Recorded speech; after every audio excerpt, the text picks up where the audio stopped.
Then we have Jose Johnson taking on Felipe Bunes. Jose Johnson, quite literally, the longest flyweight in the history of the sport. He's a Muay Thai striker. And again, the longest flyweight in history. A 71-inch reach at 125 pounds. He likes to come forward. He wants to control the center. He's got speed. Obviously, he has a ton of range. He's got versatile striking where he'll use the teep kicks, those ridiculously long legs. He'll use clinch work, and he'll use traditional boxing to touch people up. He does not have the best takedown defense, but he does have some trip work for his offense, and then he's got some pretty good, solid BJJ when he is taken down. He's coming off that wrestling loss to Asu Almabayev, where he had a few moments of grappling success, a little bit of like, uh-oh. But overall, he just couldn't defend the takedowns. He's taking on Felipe Bunes. He is a BJJ black belt with very slick submissions. He's always looking for something on the ground. He's very fast in transitions and scrambles. And Felipe is not a BJJ nerd, though. He's not just going to be scooting his ass across the cage being like, hi, I'm Crone Gracie. I'm working very hard to be good at this sport. I don't care about the outcome of my last fight. I'm a new man. Let me wipe my ass on the floor. That's not Felipe Bunes. He's a modern era MMA fighter.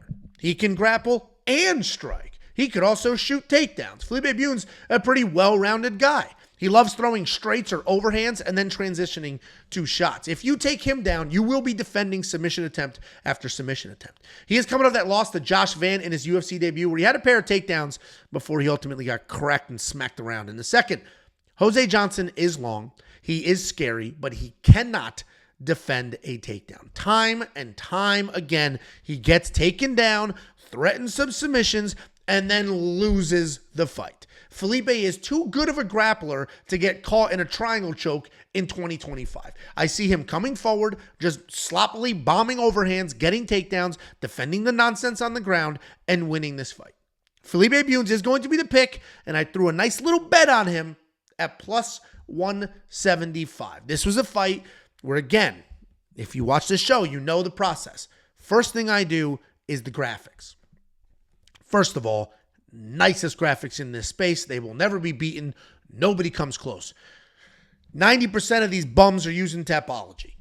And I get it. Maybe you're pressed for time. You don't care about your product. So you're just going to use Tapology in the background. Artem, I'm talking to you. Then there's a small percentage of people who will make some graphics. Some of them look like they were made in MS Paint. Other ones look a little cleaner, but it's really just 2 pictures and the normal Tapology stats. Record, last 5. Not these. Look at this. Look at it. Pause the screen. Look at this. All the striking stats, all the grappling stats, the tail of the tape. I got the odds. I got the record in the last 5, the country of origin. I mean, holy crap.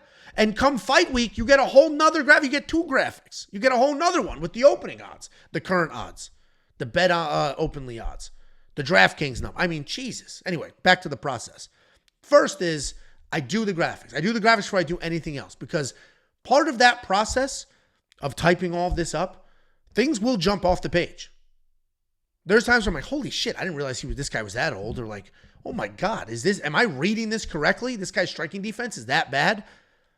And then I'll deep dive it. So first I do the graphics. Then I set up my notes. I'm looking at notes right now. There's 14 fights to break down. I'm not going to remember every single thing about every person. So then I set up my notes. I carry over any information I took during the last fight, and I write out my notes. Then I check the odds. After I make the pick and write my notes, then I look at the odds.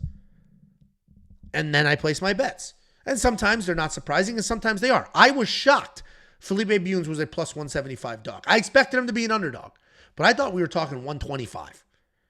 Oh, yeah, Jose's the longest guy in the world. Dude, he's got 9 losses. This guy isn't a killer. And everybody who beats him takes him down. Felipe Bunes can take him down. I think it's that simple. Yeah, Josh Van just beat him, but we just saw how good Josh Van is. So Felipe Bunes at plus 175 was a nice little treat when I finally got to check out those odds. And if you're wondering, like, Angelo, I've got DraftKings. How are you betting all of these fights already? I don't know why that's my voice today for Crone Gracie, for you nerds. I don't know why. But it is. Felipe Bunes, Jose Johnson, everybody else on this card, those odds are available on Bet Online. That's who we use. I live in Texas. In Texas, I can't use a DraftKings and MGM. I can't use any of that. I have to use Bet Online. But even if I could use those, I would probably still use Bet Online because they have the best odds, the earliest odds, and the most amount of prop bet options.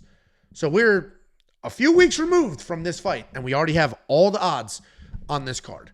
We also have odds for UFC 312, UFC 313, UFC 311, but not the full cards on those. We have this full card already. It was released earlier in the week. If you want to explore betting with BetOnline, if you use our link, we send you $50. We have an affiliate link. Just go to wewantpicks.com/bets. Click on the link, make an account, make a deposit. Then we're going to get paid, and we'll pay you $50. Pretty straightforward.